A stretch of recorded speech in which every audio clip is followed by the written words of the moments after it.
हाँ तो dear student, इसके पहले के लेक्चर में मैंने आपको बता दिया था कि इलेक्ट्रॉन और प्रोटॉन और न्यूट्रॉन इन सब के बारे में बता दिया था। तो डियर स्टूडेंट, अब मैं ये चाहता हूँ कि अब आप लोग ये जानें कि इसके आगे की बात इलेक्ट्रॉन और प्रोटॉन न्यूट्रॉन के बारे में मुझे ये ज़्यादा कुछ नहीं बताना है, क्या है कैसे है। तो आप ये समझें अब एटॉमिक मास क्या होता है। ठीक, एटॉमिक मास किस चीज़ को कहते हैं। ठीक, जैसे डियर स्टूडेंट मैंने आपको बताया, ये पेन की बात अभी मैं करूंगा आपसे। तो ये पेन कार्बन का बना हुआ, प्लास्टिक कार्बन से ही बनता है। प्रूफ क्या है इसका? प्रूफ ये है कि अभी आप इसको जलाने की कोशिश करेंगे तो इसको जब आप जलाएंगे तो इसमें आप देखेंगे ब्लैक कलर का स्मोक निकलेगा, काला काला धुआं निकलेगा। तो इसका मतलब ये प्लास्टिक कार्बन से ही बना है। तो इसका मतलब अब ये प्रूफ नहीं करना है प्लास्टिक कार्बन से बनता है कि नहीं बनता है। ब्लैक कलर का स्मोक निकलना इस बात का क्लियरिटी वो देता है कि हाँ ये कार्बन से बना है। ठीक, अब डियर स्टूडेंट लाइक दैट, चलो ये पेन ही मैं ले लेता हूँ। ठीक, ये पेन ही मैं ले लेता हूँ। चलो ये सपोज दैट ये पेन मैंने ले लिया। ठीक, अब ये पेन सिलेंडर के शेप का है, आप देख भी सकते हैं सिलेंडर के शेप का है। ठीक, तो इस पेन में आप जान ही रहे हो ये पेन एक बैग तो बन के तैयार हो नहीं गया होगा। इसमें छोटे छोटे एटम्स तो यूज हुए होंगे, पार्टिकल्स। मेरे कहने का ये मतलब है जैसे दीवार को बनने में छोटे छोटे ब्रिक्स का काम पड़ता है, तो आप मुझे बताइए ऐसे इस पेन को भी बनने में तो छोटे छोटे पार्टिकल का काम पड़ा होगा ना। तो उन्हीं पार्टिकल को जुड़ने से ही तो ये पेन तैयार हुआ होगा ना।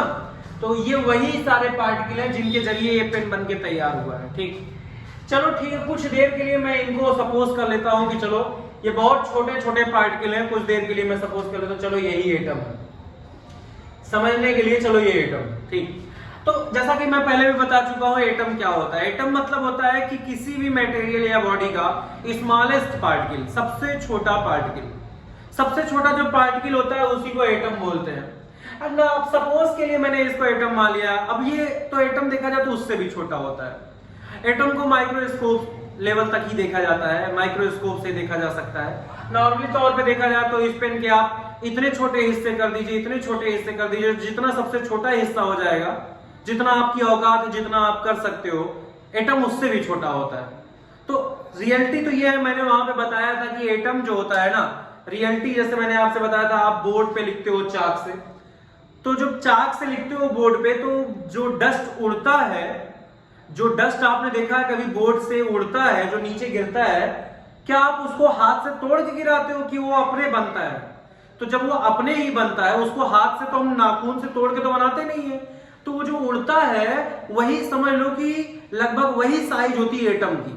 तो एटम को आप अपने नाखून से तोड़ के नहीं बना सकते, वो खुद ब खुद आपके नेचर में एग्जिस्ट करता है। जब आप चाक से लिखते हो तो डस्ट खुद उड़ता है, उतना छोटा आप हाथ से तोड़ नहीं सकते हो। तो एटम बहुत छोटा होता है। तो डियर स्टूडेंट, चलो कुछ देर के लिए मैं इतने छोटे से पार्टिकल को ही एटम मान लेता हूं। अब डियर स्टूडेंट, एटम के अंदर मैंने क्या क्या बताया था, तो सुनिए। मान लीजिए ये एटम है छोटा सा, तो इसके अंदर बहुत कुछ पाया जाता है। समझने के लिए मैं इसको इतना बड़ा बना दे रहा हूं डियर स्टूडेंट, इस एटम को समझने के लिए मैं इसको इतना बड़ा बना दे रहा हूं। अब डियर स्टूडेंट, इस एटम के अंदर बहुत कुछ होता है। 3 टाइप के पार्टिकल पाए जाते हैं। अच्छा, एटम जो है खुद अपने आप में एक पार्टिकल है। एटम जो होता है वो अपने आप में खुद एक पार्टिकल है। अब अगर एटम अपने आप में खुद एक पार्टिकल है तो इसके अंदर इससे भी छोटे छोटे पार्टिकल पाए जाते हैं। मतलब ये एटम, इसके अंदर इससे भी छोटे छोटे 3 टाइप के पार्टिकल पाए जाते हैं। जैसे लेमन के अंदर उसके सीड्स पाए जाते हैं। आपने कभी देखा ना, संतरे के अंदर उसके सीड्स होते हैं ना, जैसे आपने देखा है ना, आपने देखा है नींबू के अंदर उसके बीज होते हैं ना, सीड्स होते हैं। ऐसे ही एटम एक लेमन मान लो, एटम को लेमन मान लो, उसके अंदर ये सीड्स समझ लो। समझ में आया कि नहीं? जैसे तरबूज के अंदर उसके सीड्स होते हैं, ऐसे ही एटम के अंदर 3 छोटे छोटे क्या होते हैं पार्टिकल। एक का नाम इलेक्ट्रॉन होता है, एक का नाम प्रोटॉन होता है, एक का नाम न्यूट्रॉन होता है। आपको पता है, मैंने पहले ही बताया था।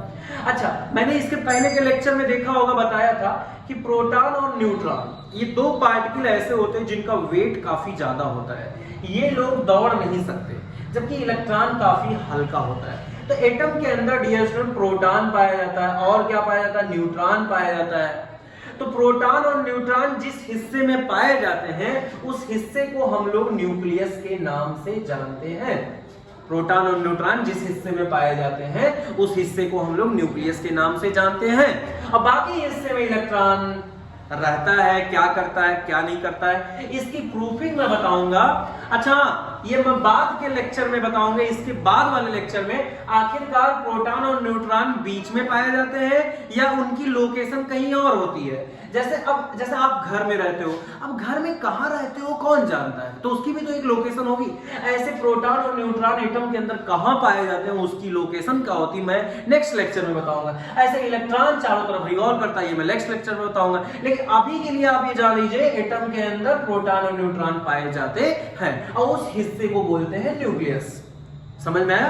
अब सुनिए, अब एक चीज और भी जान लीजिए, ये प्रोटॉन जितने भी पाए जाते हैं, न्यूट्रॉन जितने भी पाए जाते हैं, इनके अमाउंट को ही कहते हैं एटॉमिक मास।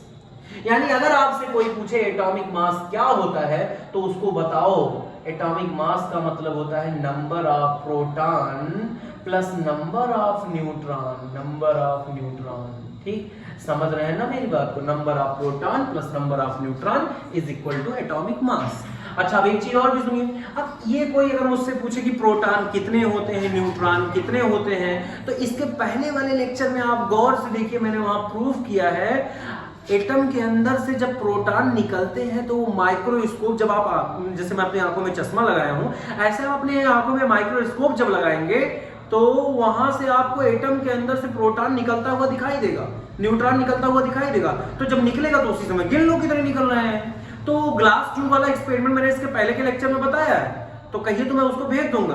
तो उसमें प्रोटॉन न्यूट्रॉन कितने निकलते, जब निकलेंगे तब तो गिन सकते हो ना, तो उसके बेसिस पे बता देंगे कितने प्रोटॉन कितने न्यूट्रॉन है, वही हो जाता है एटॉमिक मास। अब ऐसे कई एलिमेंट हैं जिनका एटॉमिक मास डिसाइड हो चुका है, जैसे हाइड्रोजन है।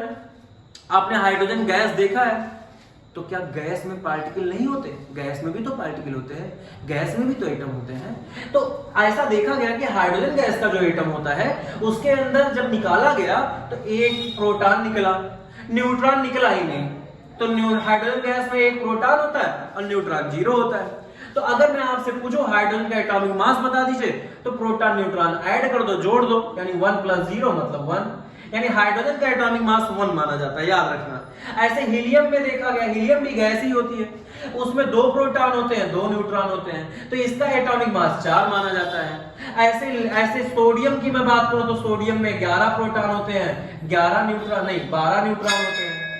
तो इसका अगर एटॉमिक मास की मैं बात करूं तो 11 + 12 यानी 11 + 12 यानी 23 हो जाता है इसका एटॉमिक मास। ऐसे बहुत सारे एलिमेंटों के मैं एटॉमिक मास में आपको बताऊंगा, उसका टेबल बनवाऊंगा नेक्स्ट लेक्चर में, आप उसको देख लीजिएगा बढ़िया से। समझ में आया dear student? Atomic mass is equal to number of proton plus number of neutron. अब तब तक के लिए इतना आप बढ़िया से तैयार कीजिए, मेरे लेक्चर थोड़े छोटे हैं, तब तक के लिए बढ़िया से तैयार कीजिए और नोट्स बनाइए, ठीक। और अगर समझ में आया तो सब्सक्राइब कीजिए, ठीक। तब तक के लिए बाय।